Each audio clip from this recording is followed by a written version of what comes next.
Terminologies of Psychiatric Nursing, Part 3. Once again, I am repeating previous class terms.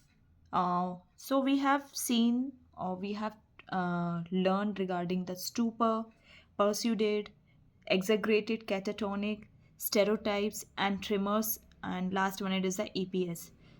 So, what is stupor? Stupor means a state in which the individual does not react to surrounding and appearance to unaware of them. Means इसमें person जो होता है वो unaware रहता है उसकी surrounding क्या हो रहा है.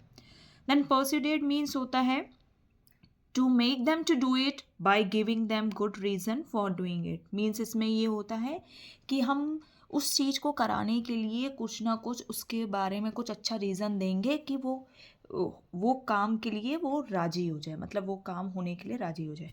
नेक्स्ट होता है एग्जाग्रेटेड. एग्जाग्रेटेड मीन्स होता है किसी चीज़ को बढ़ा के बोलना जो एक्चुअल में रियल में नहीं है, उस चीज़ को आप बढ़ा के बोल रहे हो. कैटाटोनिक. कैटाटोनिक मीन्स होता है इसमें पेशेंट जो होता है एक ऐसी पोजीशन में लॉन्ग टाइम तक रहता है और अपना पोस्चर ऐसा बना लेता है जो सामने वाला देखकर तो उसे डिफ़िकल्ट लगता है कि वो किस तरीके का पोस्चर लिया है और किसी भी प्रकार का मूवमेंट दिखाई नहीं देगा. ओके. देन नेक्स्ट है स्टेरोटाइप्स. स्टेरोटाइप्स मीन्स होता है इसमें पेशेंट जो है मैकेनिकल मतलब मशीन की तरह कोई भी स्पीच को या किसी भी मोटर एक्टिविटी को रिपीट करता रहता है.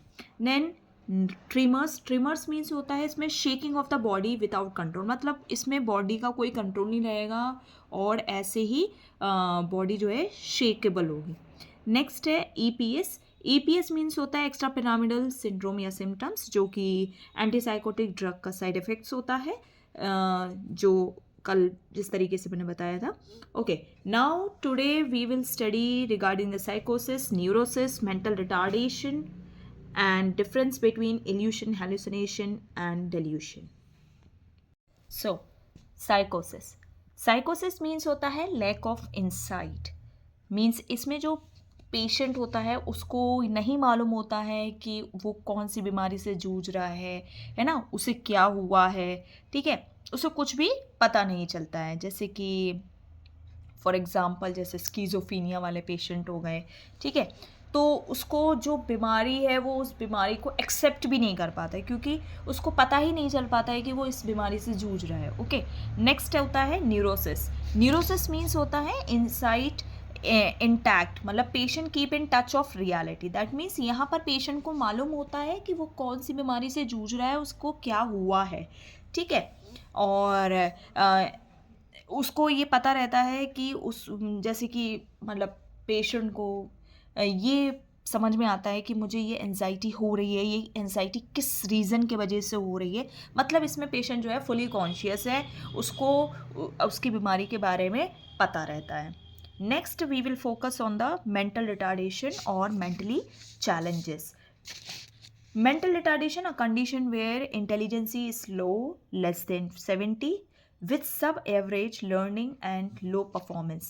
That means यहाँ क्या होता है, पेशेंट की कंडीशन ऐसी होती है कि जिसमें मतलब अगर सिंपल में बोले तो जिस उम्र की मतलब जो एज होती है उस एज के हिसाब से उसका दिमाग विकसित ना होना, उसका IQ लेवल अपनी एज के अकॉर्डिंग थोड़ा कम हो, मतलब बहुत ज़्यादा कम होना, लेस देन 70, ठीक है. जैसे आपने पा मूवी देखी होगी, उसमें भी वो क्या होता है, उसमें अपने एज के अकॉर्डिंग वो बिहेव नहीं करता, एक्ट नहीं करता, थिंक नहीं करता, ठीक है. सेम लाइक ऐसे ही पर्सन में क्या होता है कि पेशेंट जब होते हैं तो वो अकॉर्डिंग टू देयर एज वो उनका दिमाग उतना विकसित नहीं होता है, ठीक है.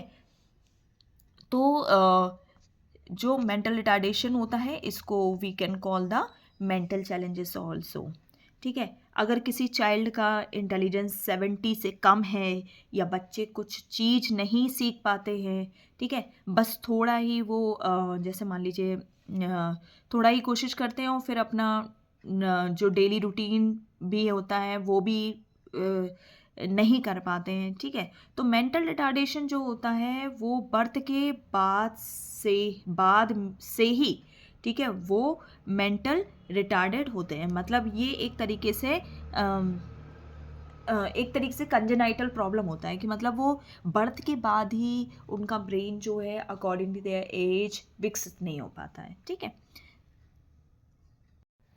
So, next we will see the difference between illusion, delusion and hallucination.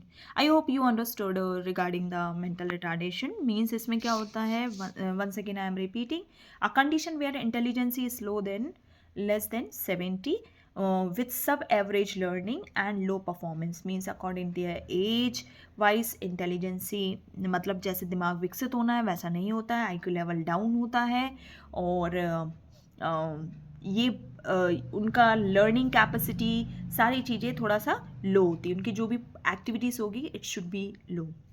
So difference between illusion, delusion and hallucination.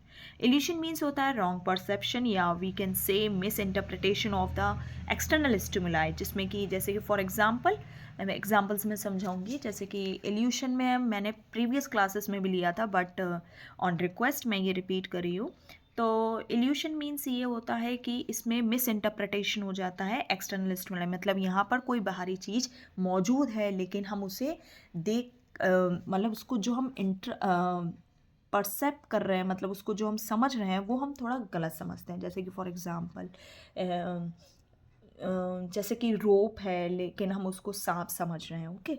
Then dilution means होता है फॉल्स अनशेकेबल बिलीव, जिसे हम अंधविश्वास भी कहते हैं. मतलब जैसे फॉर एग्जांपल जैसे पीलिया हो गया है किसी पेशेंट को, अरे उसको झाड़ फूक से ही ठीक होगा, या बोलते हैं ऊपरी चक्कर है इसलिए ऐसा हो रहा है.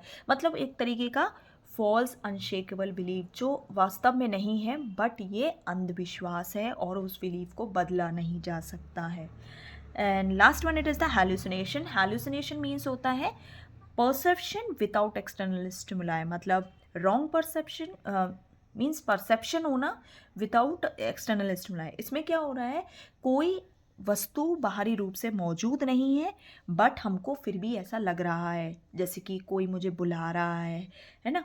ऐसे सारी चीज़ों ने, किसी ने खाने में मेरे कुछ डाल दिया है, ऐसा सारा चीज़ अनुभव होना. Okay. So thank you. We will meet again in the next video. Thank you. Take care. Bye bye.